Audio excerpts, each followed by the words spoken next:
Thank you very much. Today's resolution and our consideration is not the first time we've sought this information.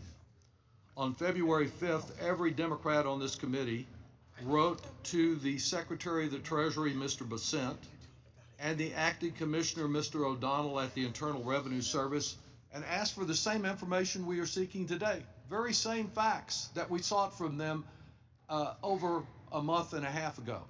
Mr. Chairman, I would ask unanimous consent to put these letters into the record. Without objection.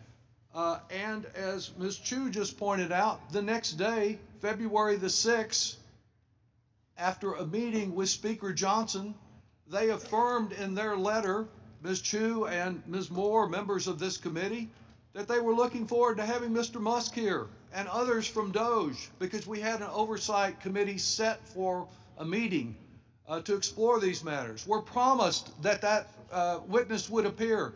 And so who came? Several witnesses who, when questioned, indicated they didn't have any facts. They could say that DOGE had done nothing because they knew nothing. And so here we are 6 weeks later. This resolution was originally presented to the committee on February the 12th, our third attempt to get this information. And yet nothing has been forthcoming. And this morning we hear, I must say, the very laughable suggestion that the reason Mr. Musk is not here is because Democrats didn't ask him. That just doesn't meet a test of the least bit of credibility. It is as incredible as some of the things that President Trump has been telling us, like his false claims, really his lie that people who were of advanced years, 125, 150, 350 years, were getting Social Security, all done to discredit Social Security. What is at stake with our privacy?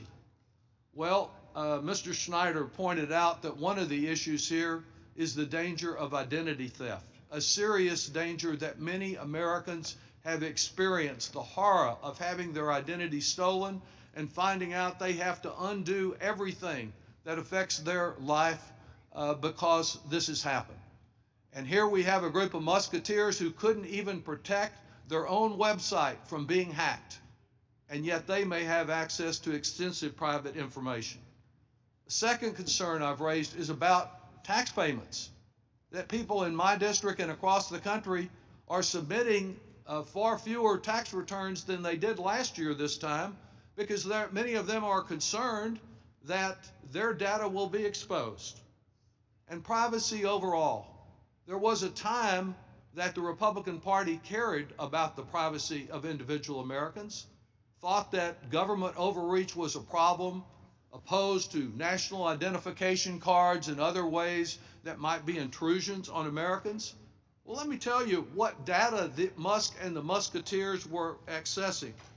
Information about every single wage earner in this country and their employer, wages, employer tax identification numbers, Social Security numbers, verified dates of unemployment insurance, Social Security records. And what they have told us this morning, other than these laughable suggestions, is that the only way that they, as Republicans in this new administration, can fight waste, fraud, and abuse is to expose the information, the private information of American citizens across this country. The only way they can fight waste, fraud, and abuse is to invade individual privacy and to give it to people like the 25-year-old self-described racist who expressed particular disdain for South Asians who are great members of our country, to give it to that kind of person to do with what they may.